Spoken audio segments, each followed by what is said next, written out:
नमस्कार सभी को। आज हम टॉपिक 10.13 में लोअर एक्सट्रीमिटीज का टॉपिक, अपर एक्सट्रीमिटीज आपका फिनिश हो चुका है। लोअर एक्सट्रीमिटीज की बोन को फिनिश करेंगे, जिसमें सबसे पहले हमारी बोन आती है फीमर। सबसे पहली हमारी यहाँ पे बोन होगी फीमर बोन, है ना।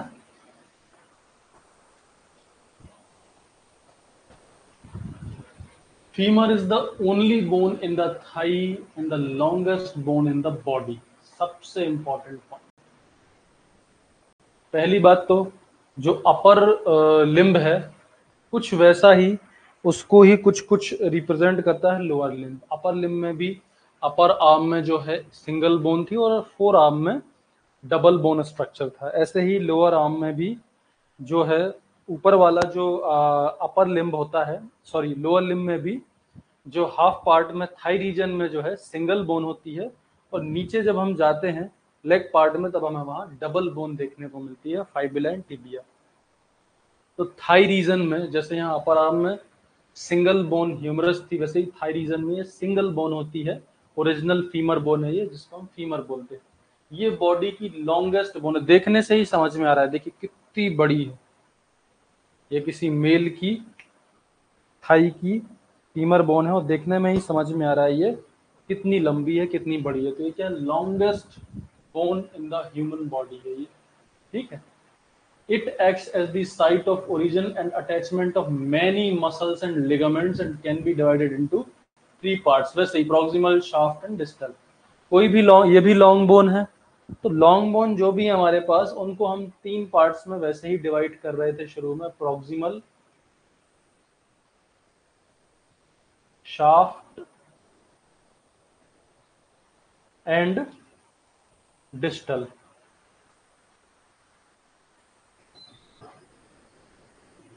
है ना। वैसे भी हम उसको तीन पार्ट में डिवाइड कर ही रहे थे किसी भी लॉन्ग बोन को। तो इसका जो proximal aspect of femur bone articulates with the acetabulum of pelvis to form the hip joint. Same जैसे आपकी ह्यूमरस और शोल्डर गर्डल की स्कैपुला बोन आर्टिकुलेट करके शोल्डर जॉइंट बना रहे थे, उसी तरह फीमर भी आपके जो पेल्विस गर्डल है, पेल्विस है, उसके साथ आर्टिकुलेट करके हिप जॉइंट बनाएगी। कुछ इस तरह एसिटाबुलम कैविटी में ये एंगेज्ड होती है और इस तरह इसका मूवमेंट होता है। जब मैंने ह्यूमरस पढ़ाया था तब बताया था कि ह्यूमरस का हेड काफी बड़ा है, ह्यूमरस का हेड काफी बड़ा है, उसके साथ आर्टिकुलेट होने वाली कैविटी ग्लिनोइड कैविटी के मुकाबले काफी बड़ा है, इसलिए बहुत ही इनस्टेबल जॉइंट होता है ना। इसकी स्टेबिलिटी इतनी अच्छी नहीं होती। लेकिन एसिटाबुलम में ये जो आपका फीमर का हेड है, एसिटाबुलम में पूरा का पूरा आर्टिकुलेट होता है, इसको पूरा कवर कर लेती है, इसलिए ये शोल्डर गर्डल के मुकाबले तो काफी स्टेबल जॉइंट बनाती है फीमर जो है पेल्विस के साथ। तो इस तरह एसिटाबुलम कैविटी, हिप बोन्स जब हम पढ़ेंगे हिप की बोन्स, तब हम देखेंगे कि हिप बोन्स मिलकर कैविटी बनाती हैं जिसका नाम एसिटाबुलम होता है ना। तो प्रॉक्सिमल एस्पेक्ट क्या कर रहा है इसका, हिप जॉइंट के साथ जो है हिप जॉइंट बना रहा है पेल्विस के साथ, ठीक है। अब जैसे कि हमने देख ही लिया है कि इसमें हेड, नेक, प्रॉक्सिमल पार्ट जो होता है, प्रॉक्सिमल पार्ट हमने जहां जहां भी पढ़ा है, जिस भी लॉन्ग बोन का पढ़ा है हमने, वहां कुछ स्ट्रक्चर्स देखे हैं। जैसे ह्यूमरस में भी देखे थे, हेड देखा था, सर्जिकल नेक देखी थी, आपकी एनाटॉमिकल नेक देखी थी, ग्रेटर एंड लेसर ट्यूबरोसिटीज देखी थी। तो कुछ कुछ ये बोन जो जिन्होंने ह्यूमरस को अच्छे से रिवाइज किया होगा, उनको फीमर में बहुत सारी सिमिलैरिटीज देखने को मिली थी। वहां ग्रेटर एंड लेसर ट्यूबरोसिटीज थी, तो यहाँ ट्रोकेंटर्स है। मतलब ह्यूमरस जिसने अच्छे से पढ़ ली, उसका एक बेसिक स्ट्रक्चर फीमर पढ़ने का तैयार हो गया। कुछ इसमें ज्यादा मेहनत नहीं करनी पड़ेगी जिनको ह्यूमरस अच्छे से रिवाइज है ना। तो इसमें भी head, neck and two bony processes होते हैं, जैसे कि आपके ह्यूमरस में थे greater and lesser trochanters. Humerus की अगर हम बात करें तो ह्यूमरस में इन्हीं को हम क्या बोल रहे थे, इन्हीं को हम बोल रहे थे ग्रेटर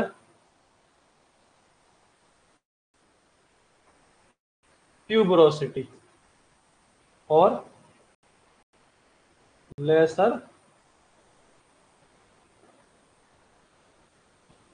ट्यूबरोसिटी। तो ह्यूमरस में ये ग्रेटर एंड लेसर ट्यूबरोसिटी थे यहां पर ये, और फीमर में ये क्या है, ग्रेटर एंड लेसर ट्रोकेंटर्स हैं, बस थोड़ा सा नाम चेंज हुआ, ट्रोकेंटर्स है ना। और इसमें भी two bony ridges connecting the two trochanters, the intertrochanter एक line anteriorly and the trochanter एक क्रेस्ट पोस्टीरियरली। जैसे वहां पर जो ग्रेटर एंड लेसर ट्यूबरकल के बीच में, ट्यूबरोसिटी के बीच में एक इंटरट्यूबरकल ग्रूव थी, वैसे ही यहाँ पे भी हमें देखने को मिलेगा। मतलब ह्यूमरस के साथ इसकी बहुत सारी सिमिलैरिटीज हमें फीमर की देखने को मिल रही है। तो आगे बढ़ते हैं, इसके प्रॉक्सिमल एस्पेक्ट को हम शुरू करेंगे। सबसे पहले प्रॉक्सिमल एस्पेक्ट में क्या क्या देखने को मिलेगा। कोई भी टॉपिक हम शुरू करेंगे एनाटॉमी में, अगर आप एग्जाम में राइटिंग कर रहे हैं तो सबसे पहले इसको आप नाम देंगे इंट्रोडक्शन। तो इंट्रोडक्शन में हमने क्या क्या बता दिया, ये थाई में अकेली पाई जाने वाली सिंगल बोन है, बॉडी की सबसे स्ट्रॉन्गेस्ट बोन है, site of origin and attachment of various muscle and ligament है, 3 भागों में डिवाइड है, proximal, shaft and distal. Introduction में आप इसको हमेशा फ्लो चार्ट में बताएंगे। एनाटॉमी में अगर आपको नंबर कमाने हैं तो हर चीज रे डायग्राम और फ्लो चार्ट में होनी चाहिए, तो आप इसको फ्लो चार्ट में हमेशा बताएंगे कि फीमर जो है proximal, shaft and distal 3 part में डिवाइडेड है। फिर आप इसके प्रॉक्सिमल पार्ट को डिफाइन करेंगे। प्रॉक्सिमल पार्ट, जब हम आएंगे पार्ट्स पर, तो प्रॉक्सिमल पार्ट को हम डिफाइन करेंगे तो हम बताएंगे प्रॉक्सिमल पार्ट वो है जो पेल्विस में जाके हिप जॉइंट बनाता है, ठीक है। और प्रॉक्सिमल पार्ट को हम अगेन फ्लो चार्ट के माध्यम से ही जो है बताएंगे। फ्लो चार्ट के माध्यम से हम कैसे बताएंगे कि प्रॉक्सिमल में head, neck and 2 bony process होती हैं। फ्लो चार्ट के माध्यम से head, neck and 2 bony processes होती हैं, ठीक है। फिर आ जाइए हेड के बारे में देखते हैं हम, फीमर के हेड के बारे में। Head articulates with the acetabulum of pelvis. कैसे आर्टिकुलेट कर रहा है, थोड़ा सा इसमें डायग्राम में देख लो, ये देखो,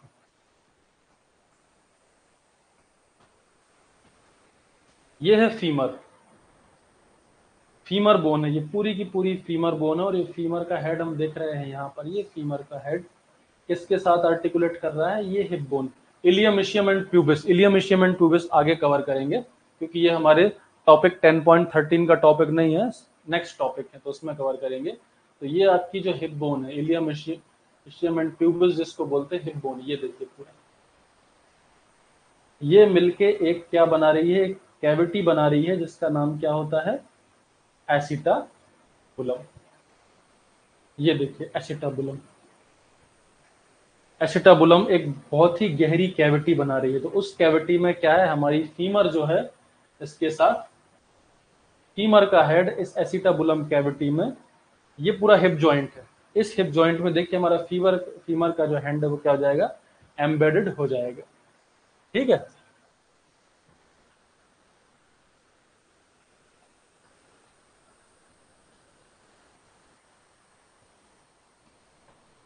ये देखिए फीमर का हेड इसके अंदर एम्बेडेड है,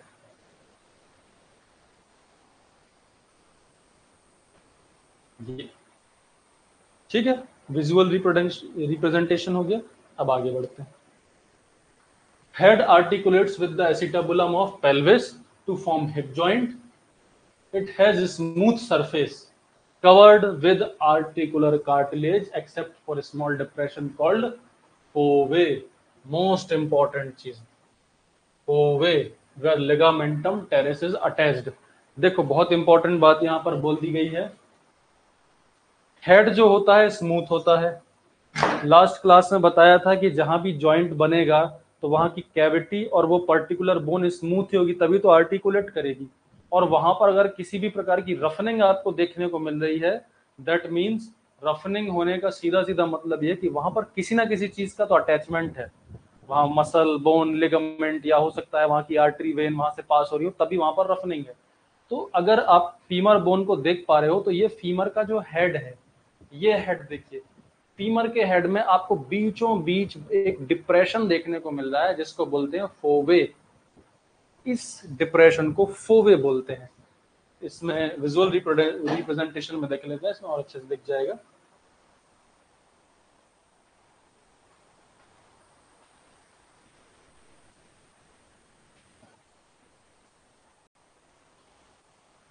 ये देखिए, ये फीमर है, ये फीमर को हमने मीडियली प्लेस्ड कर दिया। ये फीमर का हेड है, ये नेक है, ये ट्रोकेंटर है, और यहाँ देखिए बीचों बीच हमें हेड में ये देखने को मिल रहा है, इसको हम क्या बोलते हैं, फोवे कैपाइटस, या फोवे, अकेला फोवे भी बोल सकते हैं, फोवे कैपाइटस, ये बीच के बीच देखने को मिल रहा है, ये है ना, इसको हम क्या बोलते हैं, फोवे, जो कि हेड में देखने को मिलता है। बहुत इंपॉर्टेंट क्वेश्चन है। यहां से क्या होता है, बहुत सारी जो है ब्लड वेसल्स हैं, ये फीमर के अंदर को क्रॉस होती है, फीमर के अंदर जाती हैं, बोन मैरो को सबसे बड़ी बोन मैरो है, बोन मैरो को सप्लाई करने के लिए यहाँ पे अंदर जाती है ना। क्लिनिकल में हम देखेंगे एवीएन को, एवास्कुलर नेक्रोसिस, यहीं की बीमारी है, यहीं इसी फोवे के कारण ही होती है, ये फोवे उसमें इन्वॉल्व होगा।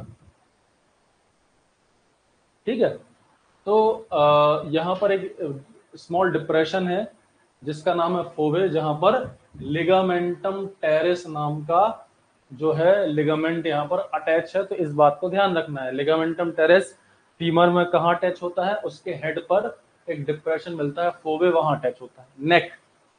नेक connects the head and the femur with its cylindrical shaft, कोई बड़ी बात नहीं है, एक सिलेंड्रिकल प्रोजेक्शन है, सुपीरियर एंड मीडियल डायरेक्शन में होता है, and it is set an angle of approximately 135 degree. Angle is not important, angle कोई नहीं पूछेगा आपसे कभी। This angle of projection allows for an increased range of movements.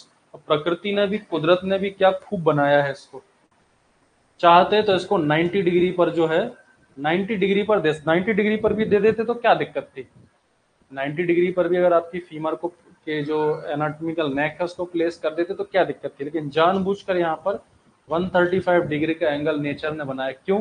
क्योंकि 90 डिग्री पर होता तो आपको केवल आगे पीछे, मेरा पैर तो नहीं दिख रहा होगा, हाथ से बता देता हूँ, हाथ को आप फीमर समझो, तो आगे पीछे के ही मूवमेंट अलाउ होते आपके पैर को, ऐसे, ये पैर समझ लो, ये हाथ को हम क्या समझ रहे हैं, पैर, तो ये पैरों को आगे पीछे के ही मूवमेंट अलाउ होता है, 90 डिग्री होता है, लेकिन 135 डिग्री कर दिया इसलिए आपको ये मूवमेंट भी अलाउ हो रहा है। अब ये पैर को आप ऐसे उठा पा रहे हो, ऐसे, ये ऐसे पैर को आप ऐसे उठा पा रहे हो, क्योंकि ये क्या हो रहा है, एसिटाबुलम के अबाउट ये आपको ये मूवमेंट भी अलाउ कर रहा है, इसलिए 135 डिग्री का एंगल यहाँ पर प्रकृति ने हमें दिया है, क्योंकि हम ज्यादा से ज्यादा मूवमेंट कर सके, है ना, wide range of movements allow करता है।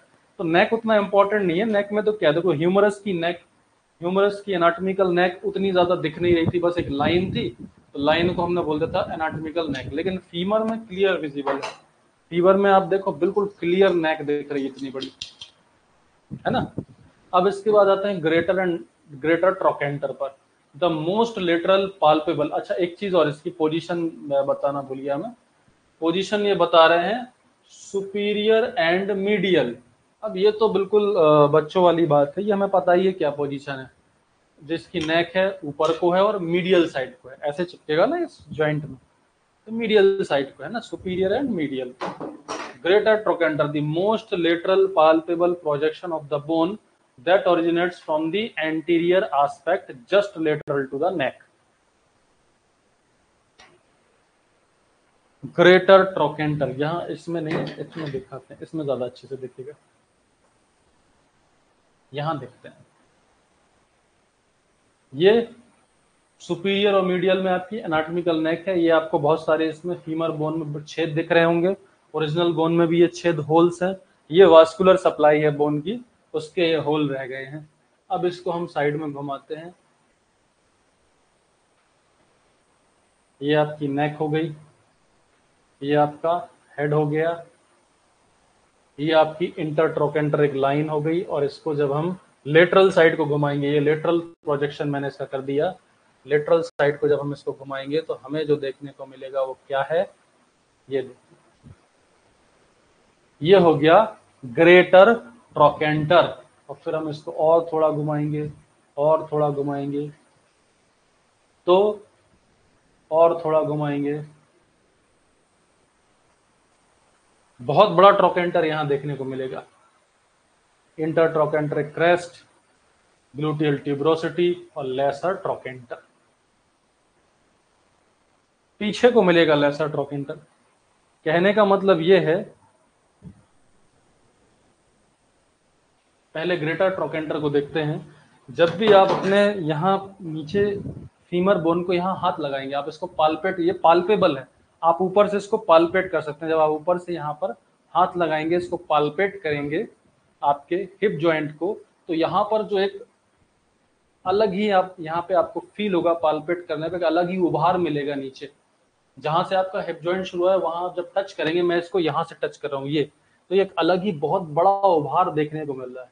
तो ये जो बहुत बड़ा उभार है, यही क्या है, ग्रेटर ट्रोकेंटर है। इस बात को ध्यान रखना है, ग्रेटर ट्रोकेंटर इसका बहुत बड़ा है। देखो इतना बड़ा है, ये इतना बड़ा है जो आप इजीली अपने हाथ से भी खुद के अंदर पाल्पेट कर सकते हैं, है ना। तो ये ग्रेटर ट्रोकेंटर हो गया।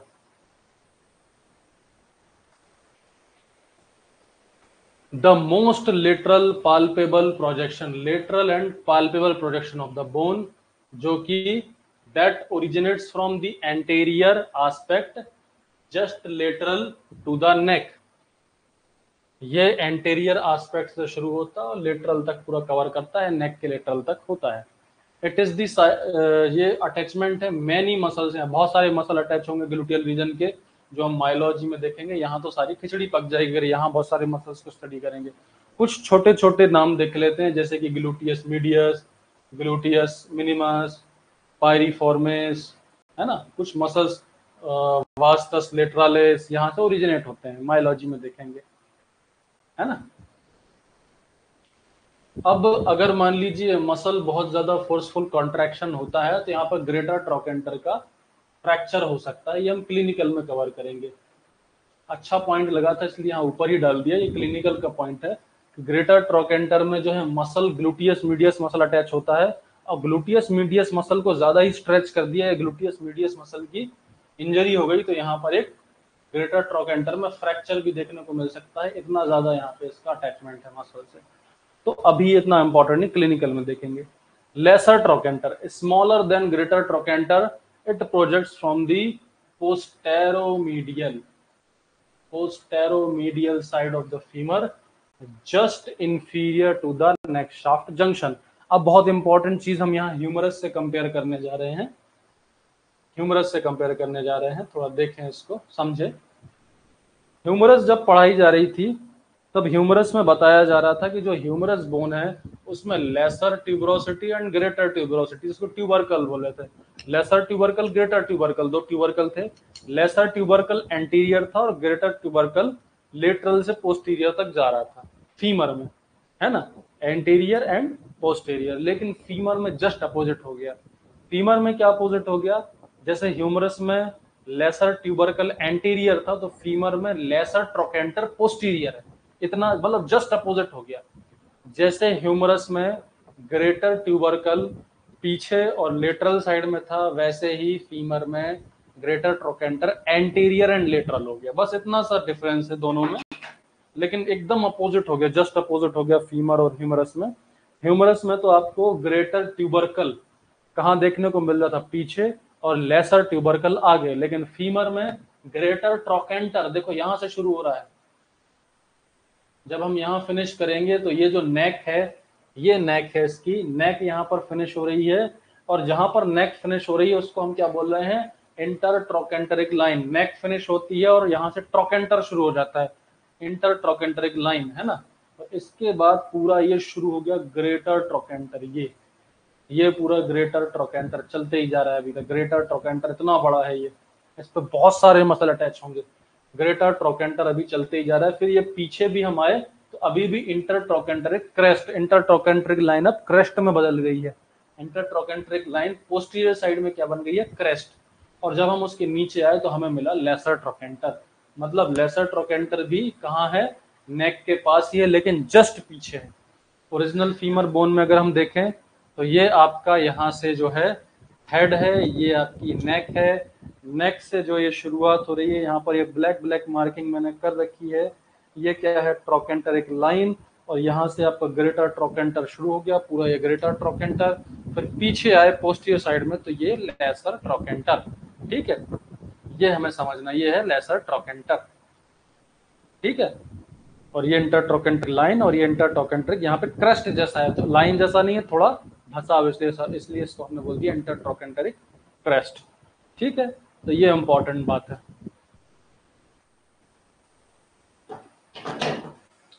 दोनों ट्रोकेंटर हमने देख लिए, greater and laser.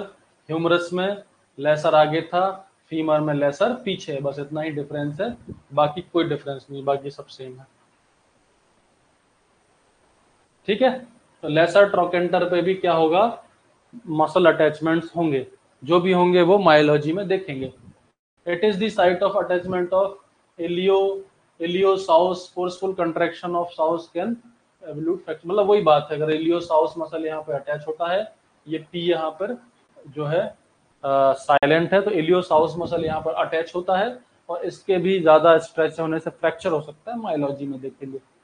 Intertrochanteric line जैसे कि अभी बताई दी है, a ridge of bone that runs on inferomedial direction. Direction important, जब भी आप एग्जाम में लिखोगे तो आपका कंटेंट क्या है लिखने को, कंटेंट बहुत सारा है लिखने को, अगर आपको बोन दिमाग में विजुअलाइज है तो आप उसकी पोजीशन से ज्यादा पेज भर सकते हो कि भैया जो हेड है, इसका हेड होता है, हेड कैसा होता है, सुपीरियोमीडियल होता है, सुपीरियोमीडियल होता है, हेड से आप नीचे चलोगे तो इसकी नेक होती है जो कि शाफ्ट और हेड को कनेक्ट करती है। फिर ट्रोकेंटर में जाओगे तो ग्रेटर ट्रोकेंटर इसके जो है एंटेरो लेटरल साइड होता है। लेसर जो ट्रोकेंटर है वो कहाँ होता है, वो पीछे को पोस्टीरियर में होता है, नेक के इंफीरियर और फीमर के पोस्टीरियर होता है। ऐसे ही इंटरट्रोकेंट्रिक लाइन है, तो देखने से ही समझ में आ रहा है, विजुअलाइज है, बस नाम दे देना है मैथ्स का, देखने से ही विजुअलाइज हो रहा है, ये लाइन दिख रही है इंटरट्रोकेंट्रिक। तो इंटरट्रोकेंट्रिक लाइन और ridge of bone that runs on inferomedial, तो देखो नीचे को है, बगल में नहीं है, नीचे को, ये नीचे को है और मीडियल साइड में है, तो इन्फेरोमीडियल, ऐसे कर करके हमें इसके नाम देना। इन्फेरोमीडियल सरफेस ऑफ फीमर पर ट्रोकेंट्रिक लाइन होती है, spanning between the two trochanters. After it passes the lesser trochanter on the posterior surface, it is known as pectineal line। Important बात, pectineal line इसी को बोलते हैं। क्या बता रहे हैं, after it passes the lesser trochanter on the posterior surface, it is known as pectineal line। जब ये इंटरट्रोकेंट्रिक लाइन यहाँ से चलते चलते यहाँ को आते आते पूरा लेसर ट्रोकेंटर तक कवर कर लेती है, तब इस इंटरट्रोकेंट्रिक लाइन को क्या बोलते हैं, पैक्टिनियल लाइन बोलते हैं, पैक्टिनियल लाइन, याद रखना है इसको। पैक्टिनियल लाइन क्या है, अगर 2 नंबर में पूछा जाए तो पैक्टिनियल लाइन क्या है, इंटरट्रोकेंट्रिक लाइन ही है, इंटरट्रोकेंट्रिक लाइन ही है, लेकिन जब वो इंटरट्रोकेंट्रिक लाइन एंटेरियर से पोस्टीरियर तक कवर कर ले और दोनों ट्रोकेंटर्स को टच कर ले तो वो पैक्टिनियल लाइन कहने लगती है ना। और it is the site of attachment for iliofemoral ligament, the strongest ligament of hip joint. इतनी बड़ी लाइन है तो यहाँ पे इतना बड़ा लिगामेंट अटैच हो रहा है जो हिप जॉइंट का सबसे स्ट्रॉन्गेस्ट है, इलियोफीमोरल लिगामेंट, है ना। It also serve as the anterior attachment for hip joint. Hip joint जो है उसमें भी एंटीरियर अटैचमेंट का ये रोल प्ले करता है, ज्यादा दिमाग नहीं लगाना है, आर्थ्रोलॉजी में देखेंगे, आर्थ्रोलॉजी हिप बोन की जब हिप जॉइंट की पढ़ेंगे तब वहां ये वापस से आएगा, तो वहां रटना है, यहाँ नहीं रटना है इसे। इंटरट्रोकेंट्रिक क्रेस्ट, अब क्रेस्ट को देखो, like the intertrochanteric line, this is a ridge of bone that connects the two trochanters. It is located on the posterior surface of femur.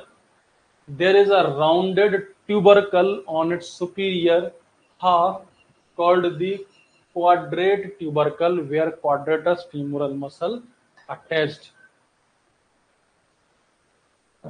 Diagram में समझते हैं, ऐसे तो समझ नहीं आएगा, डायग्राम में अच्छे से समझ में आएगा।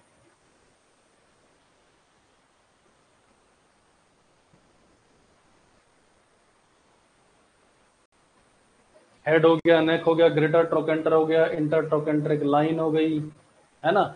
लेसर ट्रोकेंटर ये पोस्टीरियर में है लेकिन यहाँ से पीछे से थोड़ा सा दिख रहा है, तो ये आपका लेसर ट्रोकेंटर हो गया, है ना। पीछे को जब हम इसके आए, पीछे साइड मूव किया पोस्टीरियर एस्पेक्ट में, तो देखो पोस्टीरियर एस्पेक्ट में हमें दिख रहा है ये पोस्टीरियर एस्पेक्ट ऑफ फीमर हम दिख रहे हैं, तो ये ग्रेटर ट्रोकेंटर दिख रहा है पूरा, है ना, ये नेक है, ये हेड है, ये ट्रोकेंटरिक क्रेस्ट है यहाँ पर, ये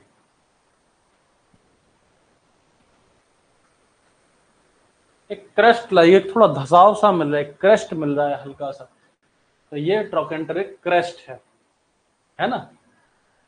और ये यहाँ पर पेक्टिनियल लाइन है। लीनिया एस्परा और पेक्टिनियल लाइन को हम अभी आगे देखेंगे। और ये ग्लूटियल ट्यूबरोसिटी है, इसको थोड़ा यहां से नहीं डायग्राम से समझते हैं। ये देखो, पोस्टीरियर एस्पेक्ट को खोल दिया, यहां से ज्यादा अच्छे से समझ में आए। ये posterior aspect, posterior aspect of femur को हम देख रहे हैं।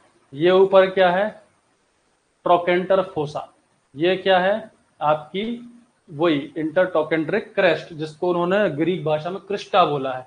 इंटरट्रोकेंट्रिक क्रेस्ट, क्रेस्ट क्यों है, ये लाइन क्यों नहीं है, क्योंकि देखो यहाँ पे एक अलग ही धसाव मिल रहा है, ये देखो इतना बड़ा यहाँ पे धसाव मिल रहा है, थोड़ा दबाव मिल रहा है, इसलिए इसको क्या बोला, क्रेस्ट बोला। और क्रेस्ट के नीचे ये क्या आ गया आपका, लेसर ट्रोकेंटर। पोस्टीरियर साइड में होगी क्रेस्ट, ये आ गया लेसर ट्रोकेंटर। थोड़ा और नीचे को मूव किए तो हमें क्या मिल गई, पेक्टिनियल लाइन, है ना। और यहाँ मिल गई आपको ग्लूटियल ट्यूबरोसिटी, जहाँ पे ग्लूटियल मसल्स अटैच होंगे। ग्रेटर ट्रोकेंटर के नीचे है तो ग्लूटियल ट्यूबरोसिटी, और लेसर ट्रोकेंटर के नीचे है तो क्या मिल गई, पेक्टिनियल लाइन। थोड़ा और नीचे गए तो इसको बोल दिया लीनिया एस्पेरा। अब इसको थोड़ा जब शाफ्ट पढ़ेंगे तब देखेंगे, अभी तो प्रोक्सिमल पार्ट ही फिनिश कर रहे हैं अपन।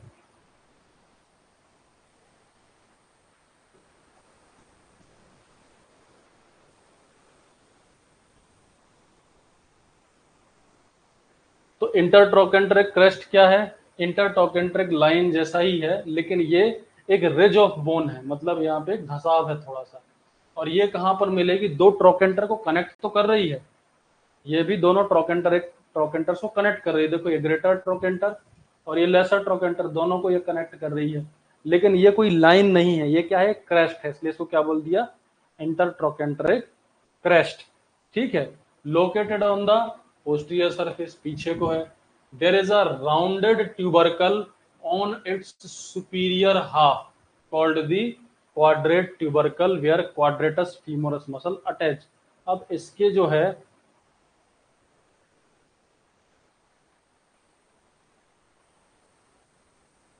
अच्छा सा डायग्राम देखें कोई,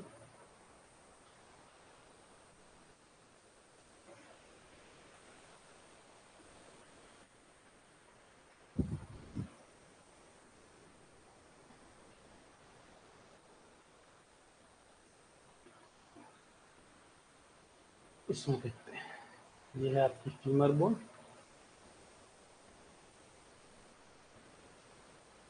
ये पोस्टीरियर एस्पेक्ट खोल दिया, इस पर बहुत अच्छे से मार्किंग है, यहाँ ज्यादा अच्छे से समझ में आएगा। पोस्टीरियर एस्पेक्ट खोल दिया, ये है नेक, है ना, ये है आपका ग्रेटर ट्रोकेंटर, ये है इंटर ट्रोकेंट्रिक क्रेस्ट, दोनों को कनेक्ट कर रही है।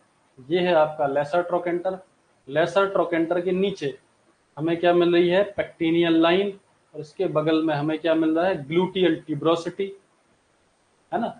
और इसके ऊपर क्या मिल रहा है, ग्रेटर ट्रोकेंटर, और इसके ऊपर ही एक छोटा सा हुक लाइक स्ट्रक्चर होता है, जहां पर हमें एक ग्रेटर ट्यूबरकल, एक मसल अटैचमेंट देखने को मिल रहा था, ये नोट्स में जो देखा था।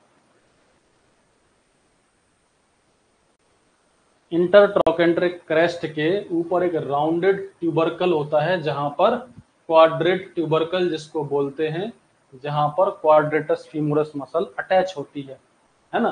तो जब यहाँ पर एक, हमें तो याद रखना, इंटरट्रोकेंट्रिक क्रेस्ट के ऊपर, इंटरट्रोकेंट्रिक क्रेस्ट के ऊपर सुपीरियर में यहाँ पर एक ट्यूबरकल मिलता है, ये ट्यूबरकल मिलता है जहां पर क्वाड्रेटस फीमोरस मसल अटैच होती है। जब क्वाड्रेटस फीमोरस मसल को पढ़ेंगे तब वहां जाके डिटेल में इसको देख लेंगे।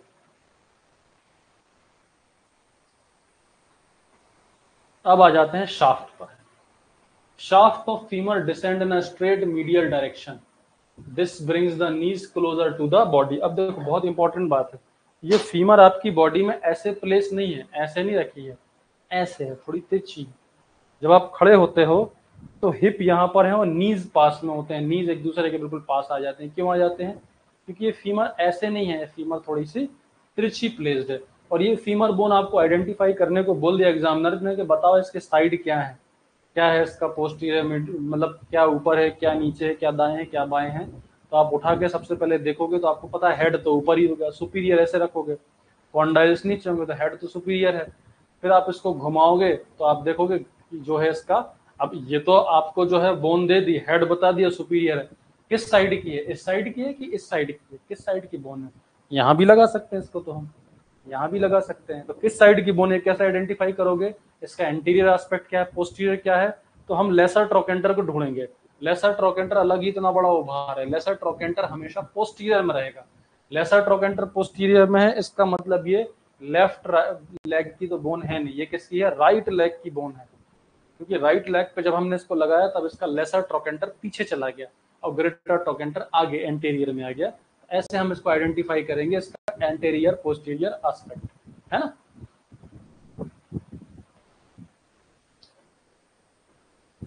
तो शाफ्ट क्या होता है, स्लाइट मीडियल होता है, मतलब फीमर बोन ऐसे प्लेस नहीं है, ऐसे प्लेस नहीं है। ये कैसे प्लेस है, ऐसे थोड़ी तिरछी है, ये फीमर का हेड है, ये ऐसे प्लेस है, मतलब मीडियल साइड को, मीडियल साइड को प्लेस्ड है, स्लाइटली मीडियल, तभी आपके घुटने जो हैं पास पास आ जाते हैं, है ना। और इसके कारण अगर मान लो ये बोन ऐसी ना हो कि ऐसी होती तो हम ऐसे खड़े होते, खड़े ऐसे, और स्टेबिलिटी नहीं होती। जब ये पास में आके खड़ी है तो ज्यादा स्टेबिलिटी हमें दे रही है ना, प्रकृति को सब पता है। A cross section of shaft in the middle is circular but flattened posteriorly at the proximal and distal aspect। तो फीमर बोन में जब हम देखते हैं तो इसका शाफ्ट बीच में तो अच्छा गोल गोल है, अच्छा गोल गोल है, लेकिन जब हम प्रोक्सिमल और डिस्टल एंड पे जाएंगे तो यहाँ भी फैल गया, यहाँ भी फैल गया। मतलब कहने का मतलब कि दोनों एंड पर थोड़ा सा फ्लैट है लेकिन बीच में गोल गोल है। On posterior surface of femur shaft there are roughened ridges of bone called linea aspera। Linea aspera एक लैटिन वर्ड है जिसका मतलब होता है रफ लाइन। तो लीनिया एस्परा, दो रफंड, इसमें रफ, दो रफ रिजेस निकल रही हैं, दो लाइन निकल रही, इसका नाम क्या है, लीनिया एस्परा। ठीक है। This splits distally to form the medial and lateral supracondylar line. ये नीचे जाके फिर दो भाग में बढ़ जाती है और यहाँ जाके दो मीडियन लेटरल सुप्राकॉन्डाइलर लाइंस बना देती है। The flat popliteal surface lies between them. अब देखो ये यहाँ पे पोस्टीरियर एस्पेक्ट है इसका, ये बोन का पोस्टीरियर एस्पेक्ट है, और बोन के पोस्टीरियर एस्पेक्ट में हमें देखने को मिल रही है। इसमें समझ ना आ रहा हो तो और अच्छे डायग्राम में देखते हैं अपन।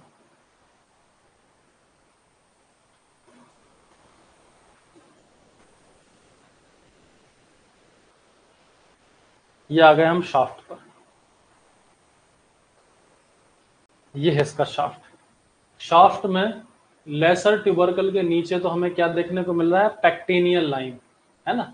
लेसर ट्यूबरकल के नीचे तो हमें क्या देखने को मिल रहा है, पेक्टेनियल लाइन।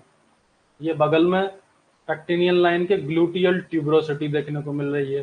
तो पेक्टेनियल लाइन के नीचे हम आते हैं यहाँ पर, तो यही आगे कंटिन्यू हो रही है लीनिया एस्परा में, लीनिया एस्परा।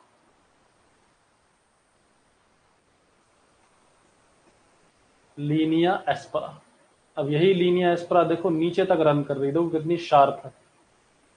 ये लीनिया एस्परा नीचे तक रन कर रही है, और नीचे रन करने के बाद ये अगेन दो भाग में डिवाइड हो गई, अगेन दो भागों में डिवाइड हो रही है।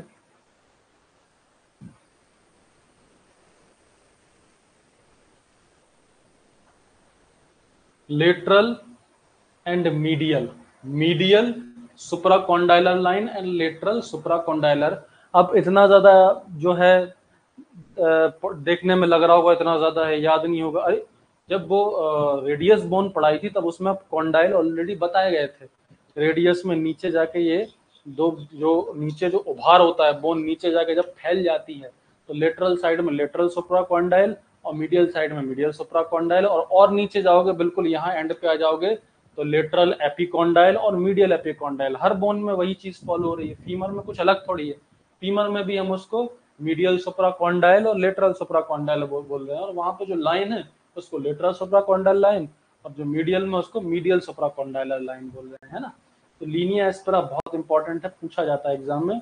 लीनिया एस्पेरा क्या है? लीनिया एस्पेरा एक लाइन है, एक रफन्ड सरफेस, एक रफ सरफेस, एक रफ रिज है जो फीमर के पोस्टीरियर में ट्रैवल करती है। देखो इस ओरिजिनल बोन में भी मैंने पेन से मार्क किया है, लेसर ट्रोकेंटर के नीचे पेक्टिनियल लाइन, और पेक्टिनियल लाइन आगे जाके क्या बन गई है? लीनिया एस्पेरा, ये आते जा रही है, और ये मीडियल सुप्राकॉन्डाइलर लाइन में डिवाइड हो गई, और यहाँ से जो लाइन आ रही है ये आपकी जो है ये मीडियल हो गई थी आपकी लीनिया एस्पेरा। ये लेटरल लिप ऑफ, ये दोनों लिप बन गए, होंठ जैसे बन गए, दो उभार हैं, इसलिए इसको क्या बोल दिया?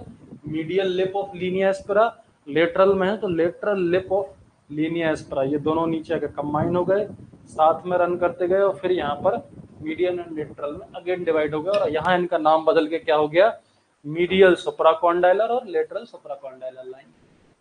ठीक है, तो ये समझ आया। ये देखो ये क्लियरली विजिबल है, और ये हम पोस्टीरियर एस्पेक्ट ऑफ फीमर देख रहे हैं। ये पोस्टीरियर है, इसको घुमा देंगे तो ये एंटीरियर है, ये एंटीरियर है, इसको ये घुमा दिया, ये पोस्टीरियर है ना। इसको हम नीचे करेंगे तो ये यहाँ पे हमें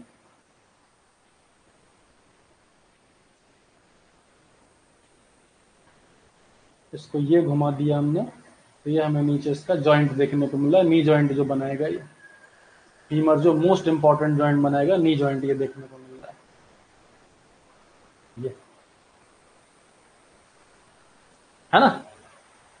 तो पेक्टिनियल लाइन और लीनिया एस्पेरा समझ में आया, कोई डाउट तो नहीं। यहाँ पर ये लेटरल लीनिया एस्पेरा, ठीक है। अब नीचे को अब थोड़ा और आगे चलते हैं अपन। Proximally, the medial border of linea aspera becomes the pectineal line, and the lateral border becomes the gluteal tuberosity, where gluteus maximus muscle attach. तो proximally तो हम इसको क्या देख रहे हैं कि ये पेक्टिनियल लाइन बन गई है यहाँ पर, और यहाँ पर ये ऊपर जाके ये ग्लूटियल ट्यूबरोसिटी बन गई है, जहाँ पर ग्लूटियल मसल अटैच होते हैं। ये देखो ग्लूटियल ट्यूबरोसिटी, ये आपकी पेक्टिनियल लाइन, ये पेक्टिनियल लाइन, और ये क्या है? ग्लूटियल ट्यूबरोसिटी, जहां पर ग्लूटियल मसल्स अटैच होंगे, है ना। और जब यही नीचे आई तो ये क्या बन गई? Medial lip of Linnaea aspera, और ये lateral lip of Linnaea aspera, फिर ये एक साथ कंबाइन हो गई है, तो अब ये क्या कहलाएगी? लीनिया एस्पेरा,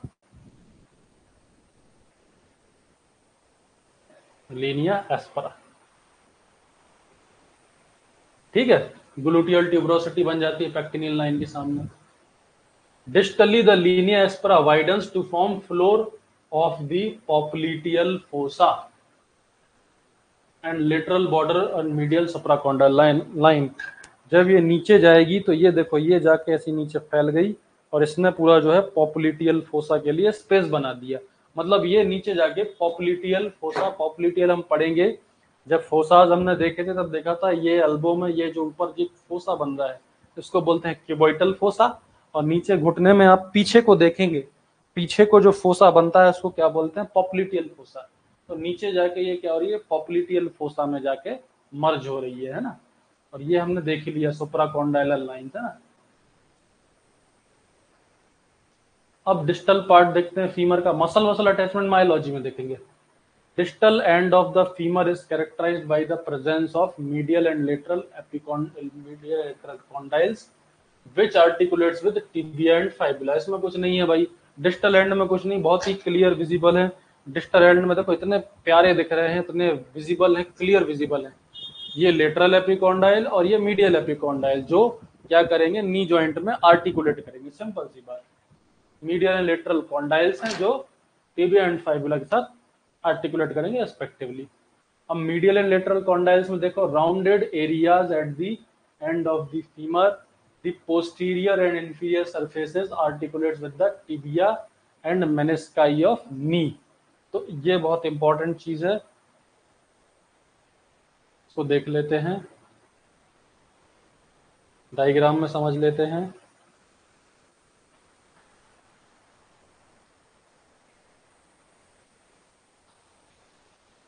ये देखो लीनिया एस्पेरा सबको दिख रही होगी, ये लीनिया एस्पेरा यहाँ आके फिनिश हो गई और वाइड हो गई। ये पूरा पॉप्लिटियल सरफेस शुरू हो गया लीनिया एस्पेरा के बीच में। लीनिया एस्पेरा यहाँ मीडियल और लेटरल सुप्राकॉन्डाइलर लाइन बन गई। अब जब इसके नीचे हम आते जा रहे हैं तो हमें यहाँ पर रेक्टर tubercle, lateral epicondyle, medial epicondyle और यहाँ पर मीडियल कॉन्डाइल और लेटरल, ये जो ऊपर है, ऊपर ये एपिकॉन्डाइल है और जो नीचे है ये कॉन्डाइल है। कॉन्डाइल के ऊपर एपिकॉन्डाइल है। ये जो ऊपर दिख रहे हैं ये ऊपर जो है ये है लेटरल मीडियल एपिकॉन्डाइल और जो नीचे जो है ये क्या है, लेटरल मीडियल कॉन्डाइल्स। तो ये आपको लेटरल कॉन्डाइल मिल गया, ये आपको मीडियल कॉन्डाइल, लेटरल कॉन्डाइल। इन दोनों के बीच में क्या है आपका इंटरकॉन्डाइलर। एनाटॉमी सिंपल है, उसी के बीच में जो है तो उसका इंटर लगा के उसका नाम रख दिया। दोनों कॉन्डाइल्स के बीच में एक फोसा मिल रहा तो हो गया इंटरकॉन्डाइलर फोसा। तो ये फोसा हो गया दोनों के बीच में, है ना। ये इसको हमने घुमा दिया। ये देखो कितना स्मूथ सरफेस है जो नी जॉइंट बनाएगा।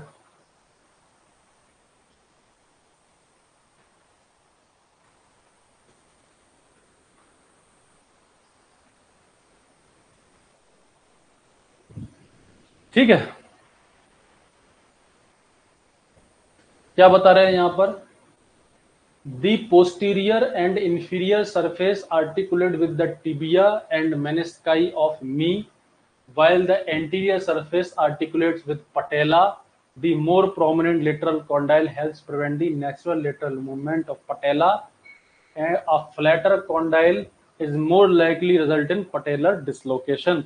क्लिनिकल में देखेंगे, जहां पर हम देख पा रहे हैं ये जो फीमर है, ये जो फीमर है इसमें जो पोस्टीरियर साइड में आपको देखने को मिल रहे हैं medial and lateral, medial head के नीचे मीडियल एंड लेटरल कॉन्डाइल्स, ये tibia and fibula and menisci of knee joint में ये आर्टिकुलेट कर रहे हैं। और आगे जिसका एंटीरियर एस्पेक्ट में जो मीडियल एंड लेटरल एपिकॉन्डाइल का जो पार्ट है वो पटेला, एक छोटी सी सीसामोइड बोन होती है, उसको देखेंगे हम, उसके साथ आर्टिकुलेट कर रहा है। पटेला के साथ, हम पटेला अलग से है तो पटेला को हम अलग से पढ़ेंगे, यहाँ पे नहीं है ना। तो पटेला के साथ आर्टिकुलेट कर रहा है। Medial and lateral epicondyles, bony elevations on the non-articular areas of the condyles. The medial epicondyle is the larger. तो ये तो देखो मीडियल एंड लेटरल जो एपिकॉन्डाइल है, एपिकॉन्डाइल ये जॉइंट फॉर्मेशन में पार्ट नहीं कर रहे, ना ये साथ में आर्टिकुलेट कर रहे। ये तो मीडियल कॉन्डाइल के जो ऊपर है वो मीडियल एपिकॉन्डाइल, लेटरल कॉन्डाइल के जो ऊपर है वो लेटरल एपिकॉन्डाइल। बस इतनी सी बात है। ये कोई जॉइंट फॉर्मेशन में हेल्प नहीं कर रहा है, ना पार्ट ले रहा है। ये बस क्या करते हैं यहाँ पर, तो कोलेटरल लिगामेंट्स नहीं हो रही, यहाँ पर नी जॉइंट के कोलेटरल लिगामेंट यहाँ पर अटैच होते हैं। नी जॉइंट का 5 नंबर में क्वेश्चन आता है और सबसे ज्यादा उसमें पूछा जाता है लिगामेंट्स नी जॉइंट। 11 लिगामेंट होते हैं जिनके एक एक के नाम रखना जरूरी है, वो हम जॉइंट में आर्थ्रोलॉजी में देखेंगे। तो ये अभी तो यहाँ ये समझ लो कि ये मीडियल एंड लेटरल एपिकॉन्डाइल में तो लिगामेंट अटैच हो रहे हैं बस। इंटरकॉन्डाइलर फोसा एक डीप नॉच होती है पोस्टीरियर सरफेस पर, अभी दिखा दी मैंने बोन में, दो कॉन्डाइल के बीच में, जहां पर facets for attachment of intercapsular knee ligaments। यहाँ पे भी ligament अटैच हो रहे हैं, ligament पढ़ेंगे तब देखेंगे। anterior cruciate ligament attaches to the medial of the lateral condyle and posterior cruciate ligament attaches to the lateral of medial। मतलब कहने का मतलब यह है medial of lateral and lateral of medial में कंफ्यूज मत होना। जो मीडियल है, जो मीडियल वाला पार्ट है मीडियल, और ये लेटरल, तो लेटरल साइड से कोई लिगामेंट यहाँ से आ रहा है तो इसके मीडियल का लेटरल ये हो गया, ये मीडियल पार्ट है। मीडियल क्या है, ये कॉन्डाइल है और ये लेटरल कॉन्डाइल है ना। तो मीडियल कॉन्डाइल के लेटरल में एक लिगामेंट अटैच हो रहा है और लेटरल कॉन्डाइल के मीडियल में एक लिगामेंट अटैच हो रहा है। कहने का मतलब ये है कि कोई क्रॉस सेक्शन नी जॉइंट को ऐसे ऐसे ऐसे फिर ऐसे ऐसे ऐसे फिर ऊपर से फिर नीचे से हर जगह से बांधा गया है, क्योंकि स्टेबिलिटी पूरी बॉडी की इसी पर डिपेंडेंट है, पूरे खड़े इसी पे एंटी ग्रेविटी। तो इसमें इसलिए 11 लिगामेंट लगाए गए हैं, तो चारों दिशाओं से इसको प्रकृति ने बांधा हुआ है। तो इसलिए यहाँ से ये लेटरल के मीडियल में और मीडियल के लेटरल में लिगामेंट्स अटैच हो रहे हैं ना। तो यहाँ पर जो लिगामेंट्स अटैच हो रहे हैं, दी एंटीरियर क्रूसिएट लिगामेंट ACL, अभी से थोड़ा दिमाग में रखो, आगे तो इसको रटना ही है। पूछा जाता है एग्जाम में क्वेश्चन, 11 लिगामेंट के नाम याद रखने विद अटैचमेंट एंड ओरिजिन। तो ACL anterior cruciate medial aspect of lateral condyle, confusion है ना, मीडियल कॉन्डाइल में नहीं, मीडियल कॉन्डाइल में नहीं, लेटरल कॉन्डाइल में अटैच है लेकिन उसके मीडियल एस्पेक्ट में वो कनेक्ट है। और पोस्टीरियर जो है, posterior cruciate ligament PCL to the lateral aspect of medial epicondyle. इसको याद रखने की सिंपल सी ट्रिक है, PM प्रधानमंत्री, PM याद रख लो, कुछ याद नहीं रखना, प्रधानमंत्री। प्रधानमंत्री से हम कैसे याद रखेंगे भैया, प्रधानमंत्री जी, P से हमारा पोस्टीरियर, P से हमारा पोस्टीरियर और M से हमारा मीडियल। अब बस इतने से ही हमें याद आ जाएगा कि पोस्टीरियर क्रूसिएट लिगामेंट यानी PCL, पोस्टीरियर क्रूसिएट लिगामेंट यानी कि PCL की यहाँ बात हो रही है, पोस्टीरियर क्रूसिएट लिगामेंट, है ना। और M से मीडियल, मीडियल से जब हम बात करेंगे तो पूरे कॉन्डाइल की ही बात करेंगे ना, मीडियल एस्पेक्ट की बात तो करेंगे नहीं, हम तो कॉन्डाइल की बात करेंगे। तो FG से क्या हो गया, मीडियल कॉन्डाइल। तो अब अपन को पता है कि उल्टा चलता है साहब यहाँ पे, तो भैया पोस्टीरियर क्रूसिएट लिगामेंट कहाँ कनेक्ट है, मीडियल कॉन्डाइल के लेटरल एस्पेक्ट में। तो मीडियल कॉन्डाइल में कनेक्ट है बस। अब उसके लेटरल में हो फेटरल में हो उतना डिटेल में नहीं जाना, पूछ ले तो चले जाओ, नहीं पूछे तो कोई बात नहीं। इतना हमें याद रखना है कि PM से हमारा क्या हो गया, posterior cruciate ligament medial condyle में कनेक्ट है। अब दूसरा तो फिर नोन ही है, दूसरा क्या बचा, एंटीरियर क्रूसिएट लिगामेंट। तो ये ऑब्वियसली लेटरल कॉन्डाइल में ही अटैच होगा, और कहाँ अटैच होगा, है ना। तो याद रखने की ट्रिक है सिंपल। ये देखो डायग्राम में क्लियरली दिख रहा है, ये एपिकॉन्डाइल है, ये जॉइंट पार्टिसिपेशन नहीं कर रहे, ये तो मीडियल कॉन्डाइल, ये रफ है, ये रफ है और ये स्मूथ है ना, लेटरल कॉन्डाइल मीडियल कॉन्डाइल, ठीक है।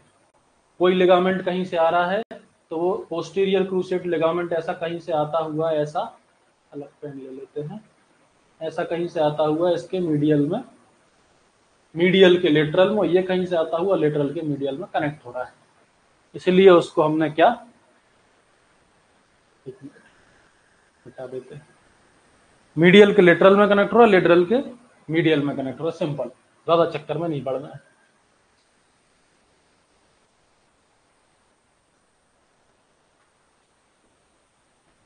ठीक है, दोनों कॉन्डाइल के बीच में हमें इंटर कॉन्डाइलर फोसा भी देखने को मिल रहा है। अब आ जाओ मोस्ट इंपॉर्टेंट इसकी ब्लड सप्लाई पर, हमने इसके इतने सारे पार्ट देख लिए, अब आ जाओ इसकी ब्लड सप्लाई पर। चलो भाई एक बार देख लो क्या क्या बता दिया इसमें। ये देखो, ये है आपकी फीमर, इसको घुमा देते हैं, जैसी बॉडी में प्लेस होती है इसी पोजीशन में ले आते हैं। इसमें देखते हैं, ये ज्यादा अच्छा होता है।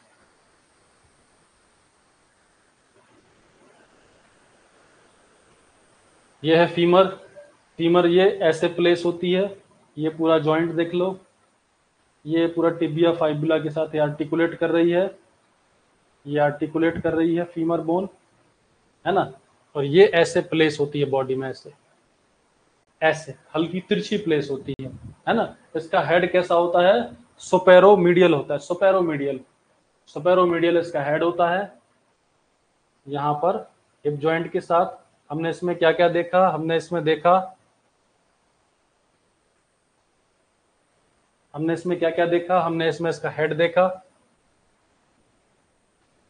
हेड देखा, नेक देखी, है ना। और यहाँ पर हमने इंटरट्रोकेंट्रिक लाइन देखी, ग्रेटर ट्रोकेंटर देखा, और यहाँ आगे फोवे देखा, फोवे जहां पर लिगामेंटम टेरेस जो है लिगामेंट अटैच था। ये लेटरल एस्पेक्ट में है, तो लेटरल एस्पेक्ट में हमें पूरा का पूरा ग्रेटर ट्रोकेंटर ही दिख रहा है। लेटरल एस्पेक्ट से थोड़ा मूव किए पोस्टीरियर में, तो पोस्टीरियर में हमें यहाँ एक ट्यूबरोसिटी मिल रही है जिसको ग्लूटियल ट्यूबरोसिटी बोल रहे हैं। ग्लूटियल ट्यूबरोसिटी के जस्ट पैरेलल उसके बगल में ही पेक्टिनियल लाइन मिल रही है, पेक्टिनियल लाइन के ऊपर लेसर ट्रोकेंटर मिल रहा है, और लेसर ट्रोकेंटर के ऊपर इंटर ट्रोकेंट्रिक लाइन नहीं क्रेस्ट मिल रही है, क्रेस्ट, है ना।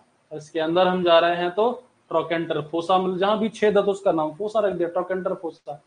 इसके हम नीचे आ रहे हैं तो हमें क्या मिल रहा है, medial lip of Linnaea aspera, और ये बगल वाला lateral lip of Linnaea aspera. नीचे पेक्टिनियल लाइन नीचे कंटिन्यू हुई तो ये क्या बन गई, लीनिया एस्पेरा, और फिर ये लीनिया एस्पेरा पोस्टीरियर साइड में है हम फीमर के, ये लीनिया एस्पेरा अगेन दो लाइन में डिवाइड हो गई, लेटरल एंड मीडियल जो है तुम्हारे सुप्राकॉन्डाइलर लाइन में, उन दोनों के बीच में जो हमें देखने को मिल गया वो पॉप्लिटियल सरफेस मिल गया। उसके अगल बगल में जो हमें देखने को मिल गया medial condyle and lateral condyle, ये यहाँ मीडियल कॉन्डाइल, ये लेटरल कॉन्डाइल, और दोनों के बीच में कॉन्डाइलर फोसा। यहाँ ऊपर हमें देखने को मिल गया एडक्टर ट्यूबरकल जो कि मीडियल साइड है, ज्यादा ध्यान नहीं देना है ना।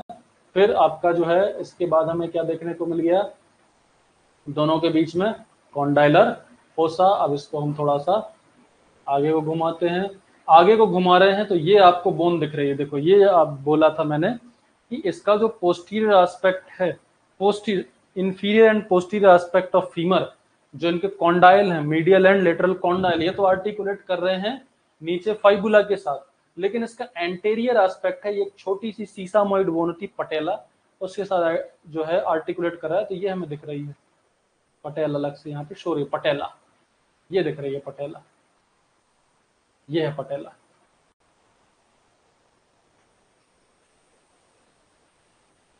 जो आपके कॉन्डाइल्स है मीडियल एंड लेटरल कॉन्डाइल, उसका पोस्टीरियर एस्पेक्ट को छोड़ के जब हम एंटीरियर पे आएंगे तो एंटीरियर एस्पेक्ट किसके साथ आर्टिकुलेट कर रहा है, पटेला के साथ। तो ध्यान रखना एग्जाम में पूछ लिया, anterior aspect of condyles articulates with patella and posterior aspect with fibula. ठीक है,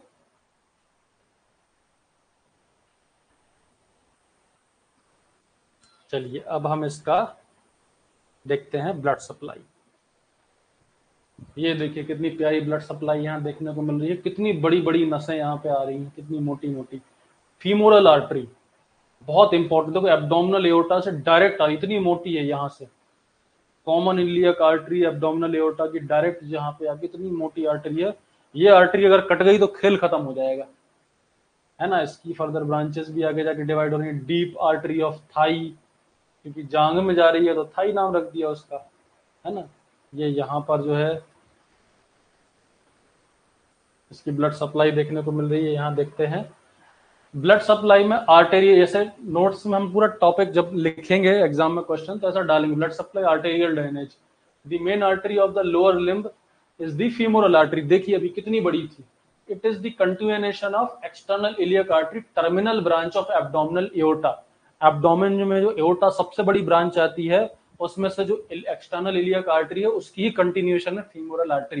तो हमें आर्टेरियल ड्रेनेज में ज्यादा प्रपंच में नहीं पढ़ना, हमें तो सीधा सीधा क्या डालना, फीमर की आर्टेरियल सप्लाई पढ़ रहे हैं तो फीमोरल आर्टरी खत्म, ज्यादा चक्कर में पढ़ना ही नहीं है ना। फीमर की आर्टेरियल सप्लाई यानी फीमोरल आर्टरी। अब थोड़ा सा यहाँ पे ये ध्यान देना है, लेटरल सरकमफ्लेक्स फीमोरल आर्टरी, जहां मैंने बताया था जहां भी हेड को कवर किया जाएगा वहां पर सरकमफ्लेक्स उसका नाम हो जाएगा।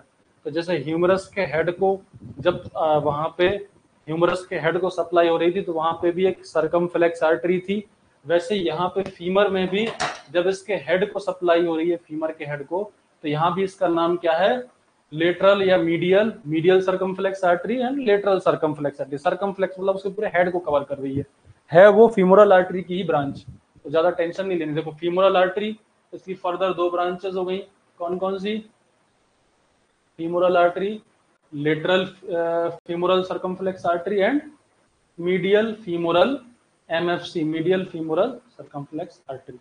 बस इतना खत्म। इसके बाद हमें जाना वीनस ड्रेनेज में, वीनस ड्रेनेज में इसका डीप फीमोरल वेन, बस सिंपल। हेडिंग के नंबर मिलेंगे, यहाँ एग्जामिनर देखा गया, अरे वाह बहुत शानदार, ये लो भाई 2 नंबर, अरे वाह ये लो 2 नंबर, ऐसे करके नंबर मिलेंगे तब जाके आप नंबर कमाओगे। हो सके तो डायग्राम भी बनाना, एनाटॉमी में डायग्राम बहुत इंपॉर्टेंट है। अगर आपको टाइम मिलता है तो आपको ज्यादा से ज्यादा डायग्राम भी बनाने हैं, भले ही बहुत सुंदर ना हो, बहुत सुंदर ना हो चलेगा, लेकिन दिखना चाहिए। फीमर फीमर जैसी दिखे, फीमर अल्ना या जो आपकी फाइबुला वैसी ना दिखे, फीमर फीमर जैसी दिखनी चाहिए। तो आप जो सिंपल रे डायग्राम जो होता है ना, जो मैंने बताया ऐसे करके, ऐसे आपने बनाया, ये कॉन्डाइल बना दिया ऐसे, और ये ऊपर ले जाकर ये नेक करके ये ऐसे हेड बना दिया ऐसे, और ये यहाँ पे ग्रेटर ट्रोकेंटर शो कर दिया, ऐसे करके आप रे डायग्राम, ये बड़ा है ये छोटा है ये मोटा है चलेगा, लेकिन डायग्राम होना चाहिए, है ना। एनाटॉमी डायग्राम पे ही चलती है। फिर नर्व इनर्वेशन देख लो, यहाँ पर जो ये इसके भी नंबर मिलेंगे, इसको भी वो डालेगा, वाह बहुत बढ़िया, नर्व इनर्वेशन भी बताया है। तो L2 to L4, 2 से 4, L2 to L4 जब हम प्लेक्सस पढ़ेंगे तब हम प्लेक्सस में देखेंगे लंबर प्लेक्सस। तो लंबर प्लेक्सस में L1, L2, L3, L4, ये बीच में यहाँ पे इसके डिस्क होती है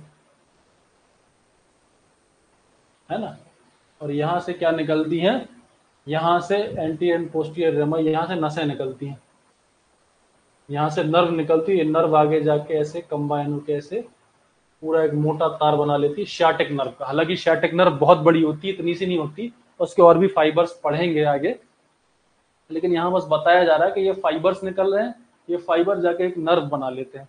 तो नर्व इनर्वेशन यहाँ पर किसका है, L2 to L4, L2 to L4 जो नर्व है वो इसके लिए रिस्पॉन्सिबल होंगे। Motor functions, innervates the anterior thigh muscles, flex the hip joint, ये फ्लैक्स करते हैं ऐसे ऊपर उठाना, ये pectineus, iliacus, sartorius, extend the knee quadriceps femoris, rectus femoris, vastus lateralis, vastus medialis, vastus intermedius, myology में देखेंगे, टेंशन वाली बात नहीं, आप तो बस नर्व इनर्वेशन में इतना लिख के आओ। नर्व रूट्स यहाँ कौन सा अप्लाई कर रही हैं, L2 to L4, है ना। और ये motor function for various muscles, various muscles लिख दो, motor function for various muscle, एक दो के नाम चिपका दो, क्योंकि पढ़ तो तब तक सिलेबस तो कंप्लीट हो जाएगा, एक दो के नाम चिपका दिए, पैक्टेनियस, इलियकस, ऐसे दो तीन नाम लिख दिए अच्छा लगने के लिए। Sensory function, cutaneous branches to anteromedial thigh, anterior cutaneous branches of femoral nerve. Cutaneous का मतलब है यहाँ पर जो आपको टच फील हो रहा है, ये आप जांग पे ऐसे ऐसे मारते तो ये फील हो रहा है ना, ये टच, ये जो टच फील हो रहा है, तो ये सेंसरी फाइबर्स ले जा रहे हैं टच ब्रेन तक, कि थाई पे किसी ने मारा जोर से, आपको कोई मिलता है जैसे बगल में बैठ कर थाई पे ऐसा जोर से हाथ पटक दे, तो जोर से जो हाथ पटकने का रिस्पॉन्स है ये ब्रेन तक कौन ले जा रहा है, सेंसरी फाइबर्स ले जा रहे हैं, कौन से, L2 to L4 के, है ना। तो ये यहाँ पर नर्व सप्लाई होगी। ये देखो L1, L2, L3, L4, तो L2 to L3 है अपने, तो इसको डार्क ग्रीन में शो कर रखा है। देखो ये यहाँ का एक फाइबर यहाँ का और एक फाइबर यहाँ का, ये तीनों फाइबर आगे आके मिले और उन्होंने एक बड़ी फीमोरल जो है नर्व बना ली। यहाँ पर फीमोरल नर्व लिख लेना इसको, femoral branch of femoral nerve, femoral artery, femoral vein, femoral nerve, simple सी बात। जो ऑर्गन है उसके नाम से ही सब उसकी सप्लाई होगी, लेकिन लिखना जरूर है एग्जाम में, क्योंकि नंबर उसी के मिलेंगे, रटना नहीं है कुछ भी। Clinical relevance, proximal femur fractures, ऊपर से फीमर फ्रैक्चर हो जाती है, neck of femur fracture are increasingly common and tend to be sustained by elderly population as a result of low energy fall in the presence of osteoporotic bone. They are more prevalent in women and younger patients. They tend to occur as a result of high energy accidents. अब ये जो नेक के about fracture होगा, पूरा का पूरा वजन ये बोन ले रही है आधे शरीर का आपके, तो यहाँ नेक फ्रैक्चर होने के चांसेस ज्यादा रहते हैं, खासकर उनमें जो ओस्टियोपोरोटिक हो, जिनकी हड्डियों में कैल्शियम विटामिन डी की कमी हो, खासकर महिलाओं की में रहती है, क्योंकि घर में रहती हैं, धूप लगती नहीं, इसलिए फीमेल्स में और बच्चों में ये फ्रैक्चर बहुत कम, यंगर पेशेंट में बहुत कॉमन होता है। नेक ऑफ फीमर का fracture, the distal fragment is typically pulled upward, मतलब ऊपर को चला जाता है, and rotated laterally, this manifest clinically as shortened and externally rotated limb. इसमें क्या होता है, अगर नेक फ्रैक्चर हो जाए ना, अगर मान लीजिए नेक फ्रैक्चर होगी, दो फीमर बोन एक पोजीशन पे है, नेक फ्रैक्चर हो गई तो फीमर थोड़ी सी ऊपर को चली जाती है, तो उस व्यक्ति का एक पैर छोटा एक पैर बड़ा हो जाता है, दोनों पैर में हल्का सा डिफरेंस आ जाता है, ये बता रहे हैं यहाँ पे, है ना। ठीक है, अब यहाँ पर इंट्रा कैप्सुलर, एक्स्ट्रा कैप्सुलर, दो टाइप से इसके फ्रैक्चर को हम डिफाइन कर सकते हैं। अब मान लीजिए इंट्रा कैप्सुलर फ्रैक्चर होगा तो occurs with in the capsule of hip joint, it can damage the medial femoral circumflex artery and can cause avascular necrosis, AVN, सुना होगा, बहुत कॉमन बीमारी है अपने इंडिया में। और एक्स्ट्रा कैप्सुलर अगर फ्रैक्चर होगा तो ये भी जो है AVN एज मतलब, अगर मान लो जो आपका जो जॉइंट बन रहा है, ये जो एसिडाबुलम के साथ जॉइंट बना है, इसमें कहीं बाहर फ्रैक्चर हो, यहाँ पे एक्स्ट्रा कैप्सूल, मतलब ये जॉइंट के ऊपर एक कैप्सूल होता है, उसके बाहर कहीं फ्रैक्चर हो तो AVN से आप बच सकते हो। लेकिन अगर इंट्रा कैप्सूल, ये कैप्सूल के अंदर, ये कैप्सूल है, इसके अंदर अगर फ्रैक्चर हो गया तो यहाँ पे आने वाली जो ब्लड सप्लाई है, medial circumflex femoral artery and lateral circumflex femoral artery, जो फोवे पढ़ाते समय मैंने बताया था कि यहाँ से अंदर को एंटर होती है, अगर ये डैमेज हो गई तो फिर एक बहुत खतरनाक बीमारी होती है एवास्कुलर नेक्रोसिस। उसमें ये पूरा का पूरा फीमर का हेड सड़ना शुरू हो जाता है, और जब ये हेड सड़ जाता है तो व्यक्ति मूवमेंट नहीं कर सकता पैर का, व्हील चेयर पे भी आ जाता है और एक पैर छोटा बड़ा भी हो जाता है। काफी खराब बीमारी है, सर्जरी करके हेड को रिप्लेस करना पड़ता है, यहाँ पर जो है मेटल का हेड लगाना पड़ता है ना। तो एवास्कुलर नेक्रोसिस में क्या हो जाता है, एवास्कुलर का मतलब है कि वहां पे वास्कुलर मतलब ब्लड सप्लाई, एवास्कुलर का मतलब है कि वहां पे लैक ऑफ ब्लड सप्लाई या जीरो ब्लड सप्लाई, तो एवास्कुलर। और नेक्रोसिस का क्या मतलब है, नेक्रोसिस का मतलब है सड़न। कोई भी टिश्यू जब सड़ के मरने लगता है, डेड होने लगता है, तो उसको नेक्रोसिस बोलते हैं कि वो टिश्यू वहां पे मरने लगा है ना। तो यहाँ पर एवीएन देखने को मिलता है, कहां पर, ये हिप जॉइंट एसिटाबुलम है, ये फीमर का हेड है ना। और किसी कारणवश यहाँ पे आने वाली ब्लड सप्लाई, यहाँ पर जो ब्लड सप्लाई इसके अंदर जा रही है ये फ्रैक्चर हो जाएगी, तो यहाँ पे जो ब्लड सप्लाई है वो क्या हो जाएगी, चकनाचूर हो जाएगी, इस तरह से चकनाचूर हो जाएगी, ऐसे पिछल जाएगी। जो ट्रक ड्राइवर्स होते हैं लंबे समय तक एक्सीलेटर पर पैर रखते हैं उनको भी एवीएन हो जाता है, क्योंकि वो कंटिन्यू प्रेशर दे रहे होते हैं हेड को, वो कंटिन्यू फीमर पर प्रेशर एक्सर्ट कर रहे होते हैं। जो लंबे समय तक खड़े रहते हैं है ना, उनको भी एवीएन हो जाता है। जो ओवरवेट होते हैं, वजन ज्यादा होता है, उनको भी एवीएन होने की संभावना होती है, जहां पर यहाँ की ब्लड सप्लाई खत्म हो जाती है और ये हेड क्या होता है, सड़ने लगता है। फ्रैक्चर ऑफ फ्यूमरल शाफ्ट, ये भी बहुत टिपिकल है, हाई एनर्जी इंजरी है, तो शाफ्ट भी फ्रैक्चर हो जाता है ना। ये देखो, ये फ्रैक्चर देखने को मिला, फ्रैक्चर ऑफ शाफ्ट। ये देखो शाफ्ट यहाँ से अलग हो गया, ये कितना भयानक फ्रैक्चर है, शाफ्ट टूट गया, फ्रैक्चर ऑफ शाफ्ट।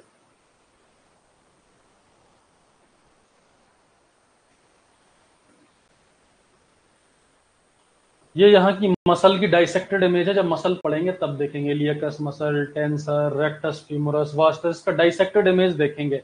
अभी तो बस देखने के लिए देख लो, क्योंकि इतना डिटेल में अभी अपन पढ़ेंगे तो फिर तो अभी मायोलॉजी के सिलेबस में है, ये बोन के सिलेबस में नहीं है। देखो ऑब्चुरेटर एक्सटर्नस मसल, ऐसे मसल आ रहा है, देखो पैक्टिनियस लाइन में कैसे ये चादर जैसा अटैच हो, ये चादर जैसा ये अटैच हो गया, ऊपर से क्या है ये अटैच हो गया, ऐसे चादर जैसे मसल अटैच है। ये फीमर बोन तो यहाँ है, ये पूरी थाई के मसल यहाँ से अटैच हो रहे हैं, एब्डक्टर लॉन्गस, ऐसे मसल अटैचमेंट इसमें देखने को मिलता है।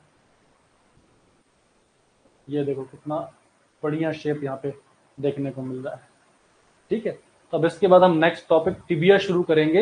ये आपका जो है लोअर एक्सट्रीमिटी की मसल, लोअर एक्सट्रीमिटी की सॉरी मसल नहीं, बोन, फीमर बोन आज फिनिश होती है। एग्जाम में कैसे अटेम्प्ट करना है, इंट्रो है ना, सरफेस बॉर्डर अगर है तो 5 नंबर में है सरफेस बॉर्डर, अगर 10 नंबर में आया तो ब्रैकेट में लिख दे रहा हूं मसल लिगामेंट, अगर 10 नंबर में आया, 10 नंबर में नहीं आया तो मसल लिगामेंट नहीं। 5 नंबर में introduction, surface border, blood supply, nerve supply और क्लिनिकल, ये सारे पॉइंट्स के नंबर मिलते हैं, ऐसे डिफाइन करना है। बॉर्डर सरफेस में सब फ्लो चार्ट, जैसे anterior surface, posterior surface, anterior border, medial border, literal border, फिर उसमें भी सरफेस में भी हम जाके 3 पार्ट में विभाजित कर देंगे इसको, प्रॉक्सिमल, शाफ्ट एंड डिस्टल, यही सरफेस में हम डिवाइड कर देंगे, 3 पार्ट होते हैं ऐसे इसके, तो पूरा ऐसा डिवाइडेशन मतलब वो बहुत बड़ा आंसर बन जाएगा, है ना। तो ऐसे क्लियर डिपिक्शन करना है, ठीक है। तो आज की लोअर एक्सट्रीमिटी 10.13 में फीमर की क्लास हमारी समाप्त होती है। अब हम मिलेंगे नेक्स्ट क्लास में, तब तक के लिए थैंक यू।